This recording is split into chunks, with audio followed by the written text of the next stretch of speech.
नमस्कार, मैं हूं श्री बुटानी। आप देखना शुरू कर चुके हैं वैभव क्रांति चैनल। इसमें मौजूद हैं महिपाल बंधु, जो कि वरिष्ठ कांग्रेस नेता हैं। उनके दादा दीपचंद बंधु जी कांग्रेस के अध्यक्ष रहे थे दिल्ली प्रदेश के, और विधायक मंत्री भी रहे थे।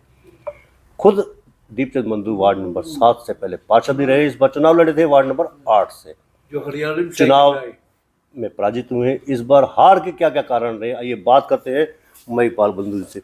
बंधु जी, इतने काम कराने के बाद जी बिहार का मुख देखना पड़े जी, बड़े दिल को ठेस तो पहुंची होगी। देखिए, मैं लोगों ने बड़ी उम्मीद से मुझे बनाया था, और जब मैं पिछली बार जो चुनाव लड़ा था तो वो में कुछ ऐसी बातें आई थी, जैसे विरोध हमेशा होता है, तो लोगों ने एक मेरी पहचान बताई थी। जब कोई लोग मेरे अगेंस्ट जो जाते थे तो वो कहते थे ये ट्रांसफार्म जो लगा हुआ है ये महिपाल बंधु की देन है, ये पाइपलाइन है ये महिपाल बंधु की देन है, ये सड़क बनी ये महिपाल बंधु की देन। तो मैंने कांग्रेस सरकार के समय रोज़गार भी काफ़ी लोगों को दिलवाए, और सड़कों का निर्माण कराया, बिजली के ट्रांसफार्मर्स बहुत ज़्यादा लगवाए, और बिजली के गाँव में खम्भे बहुत काफ़ी लगवाए। और हमारे हथीन में जो पावर हाउस है वो ओवरलोडिंग सिस्टम था उसका कांग्रेस सरकार में, और हमारे जो बिजली मंत्री थे कैप्टन साहब, अजय कैप्टन जी, मैंने हमेशा संघर्ष किया। जैसे मेरे दादाजी दीपचंद बंधु जी दिल्ली के अध्यक्ष रहे। मेरा एक परिवार किसान परिवार था, कोई ऐसा परिवार नहीं था जिनको ज़मीन से जुड़े व्यक्ति थे, और जो मेरे परदादा थे वे बहुत एक किसान थे, और जब देश आज़ाद हुआ था उन्होंने बड़ी लड़ाई भी लड़ी, लेकिन नॉर्मल परिवार था।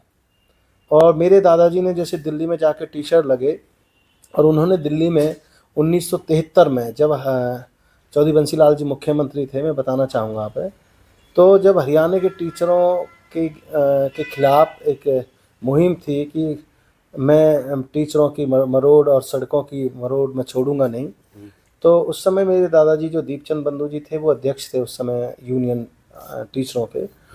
तो जब हरियाणा के टीचर पहुंचे तो उन्होंने एच.के.एल. भगत जी थे, और उन्होंने संघर्ष किया वहाँ टीचरों के लिए। तो उस समय इंदिरा गांधी जी उस मैदान में आई, और जो बंधु जो नाम था वो कोई गोत नहीं था, वो भाई का सर था। और उन्होंने इंदिरा गांधी जी ने कहा था कि जो बंधु दीपचंद जी हैं और जो बंधु आपके भाई हैं, जो इन्होंने कहा वो मांग मंजूर, और अपने पीए को उसी तरह कहा कि बंसीलाल को तलब किया जाए। तो हमेशा मेरे परिवार का हरियाणा के अंदर बड़ा योगदान रहा।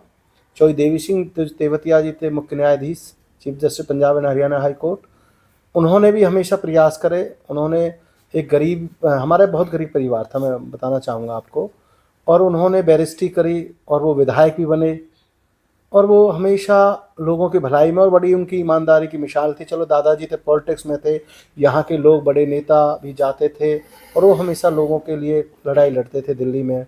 कभी मैं गाँवों में जब दौरा करता हूँ, मुस्लिम गांव है मेरे हथीन विधानसभा क्षेत्र में, तो जब उनका नाम बंधु जी का आता है तो मुझे खाई का गाँव है, तो वो जब कहे कि हम वजीरपुर में नौकरी करते थे, मैं उदाहरण दे रहा हूँ, और जब हमें पता चला बंधु जी हमारे गांव से बिलोंग करते हैं तो 302 के मुलजिम बनाए जा रहे थे।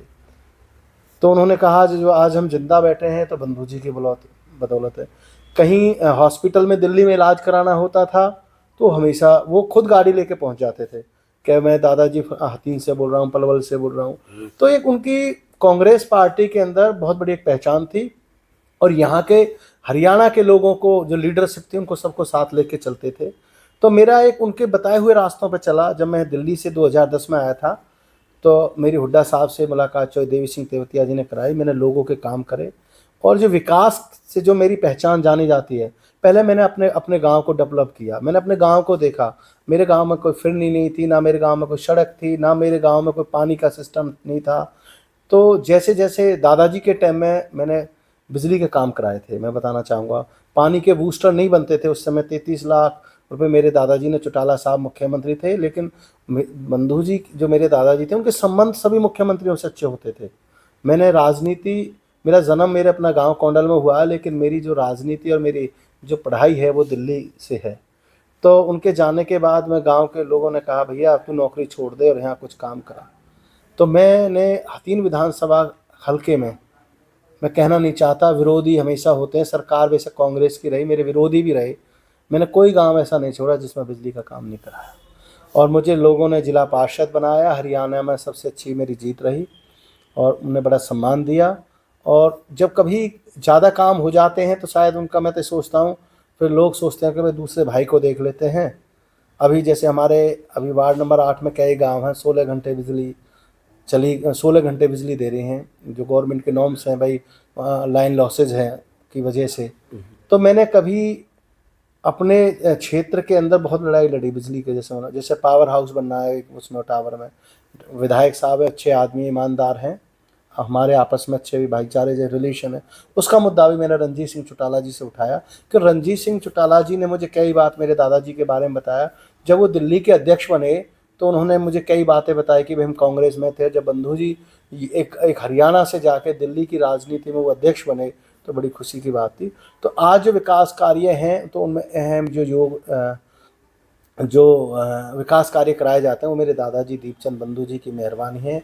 वो इस दुनिया में बेशक नहीं रहे, उन्होंने लोगों के जो आज मिनिस्टर्स हैं, चीफ मिनिस्टर्स हैं और स्टेटों में हैं, मैं कहीं कोई काम लेके जाता हूं तो उनके मान सम्मान से सभी अधिकारी या कोई मंत्री वो सभी काम कराते हैं।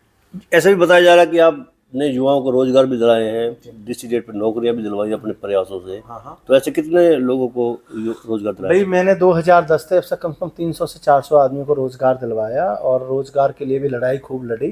उसमें कई हमारे यहाँ सांसद भी रहे, मंत्री भी रहे, उनका भी सहयोग रहा।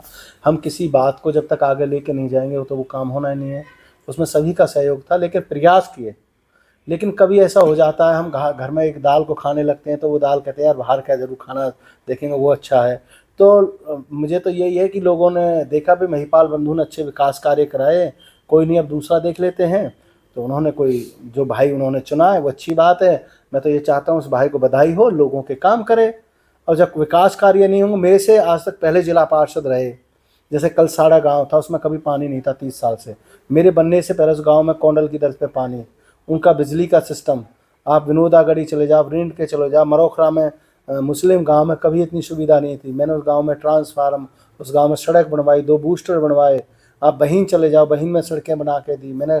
मानपुर में 40 लाख रुपए की ग्रांट भी दी, 150 लट्ठे लगवाए, 12 ट्रांसफार्म, मतलब मैंने अपने वार्ड बहुत अच्छा रखा। आदर्श 3 विधानसभा क्षेत्र में भी लोगों के काम कराए।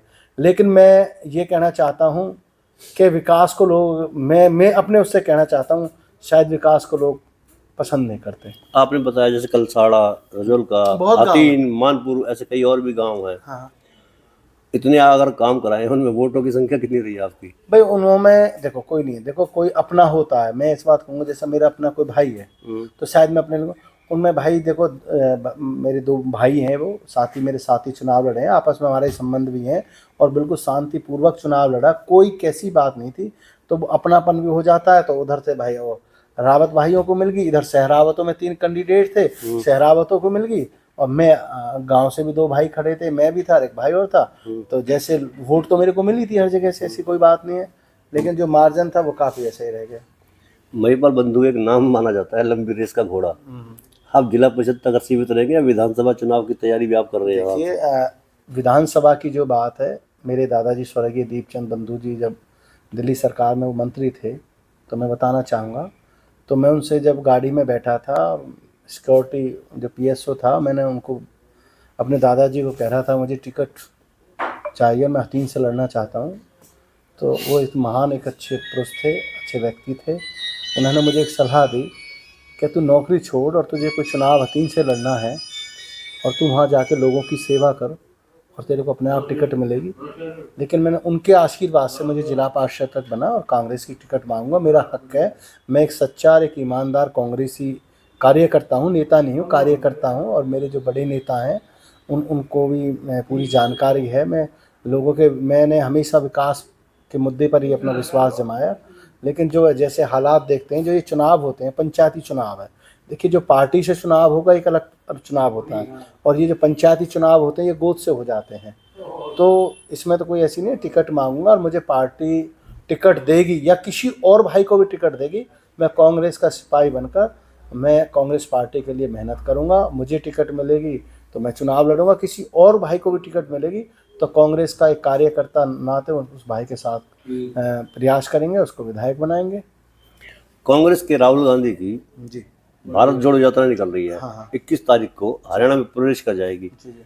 क्या तैयारी है आपकी? कांग्रेस तो गुटबाजी से सरोबार है आज की डेट में। देखिए कोई मैं हाँ बता बिल्कुल है जी।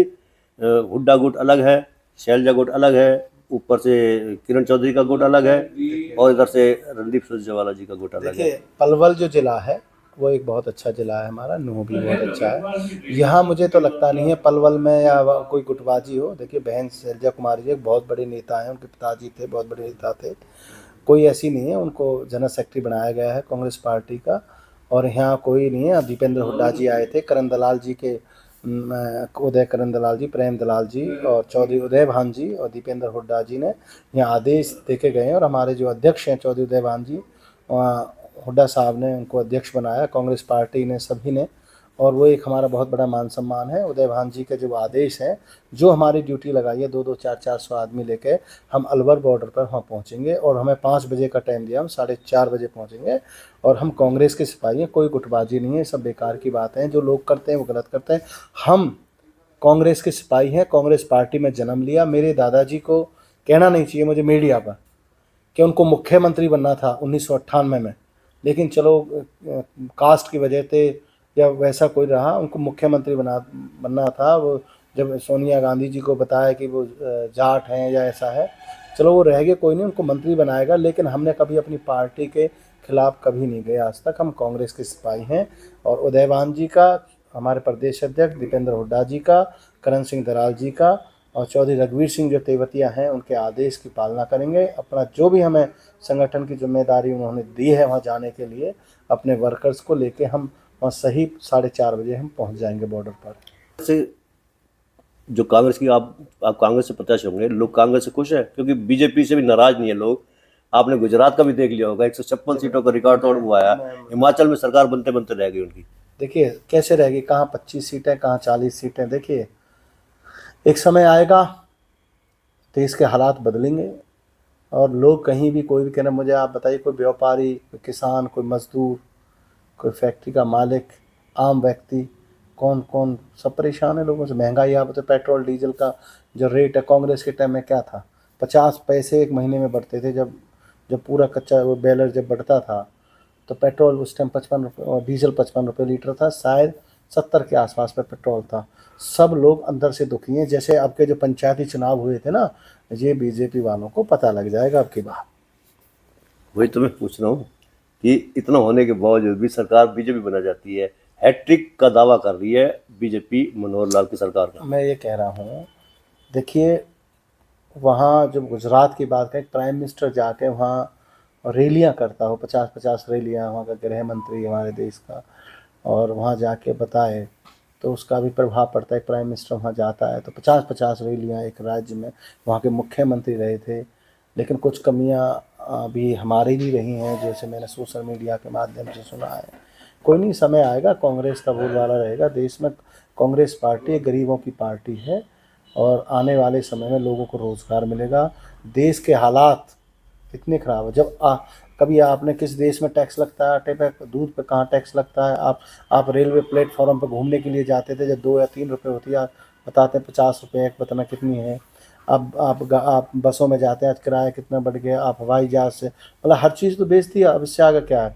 एक समय किसान का और आएगा कि खेत में जाना है तो एक मशीन लग जाएगी, जैसे अपनी नौकरी पर जाते हैं, उनका अंगूठा लगा दे, इसमें चला जाए। एक समय आएगा, सब कुछ इस देश का गिरवी रहेगा। कांग्रेस ने तो इस देश को बसाया, बचाया। कांग्रेस ही एक ऐसी पार्टी है जो रोजगार दिलवाए। आज कांग्रेस ने तो ये नेशनल हाईवे, कितने एयरपोर्ट बनाए, कितने लोगों को रोजगार मिला। हुड्डा सरकार थी, बताओ आप कहीं नौकरी का नाम सुनते हो आप? क्या मैं पिछली सरकार में 65 आदमियों को नौकरी मिली, उसमें अजय वो कैप्टन साहब जो अभिमन्यु थे, क्या वो उसी गांव में से थे? ऐसे लोग जो 65 के 65 लोगों ने फॉर्म 4th क्लास में अप्लाई किया और उनको नौकरी मिली।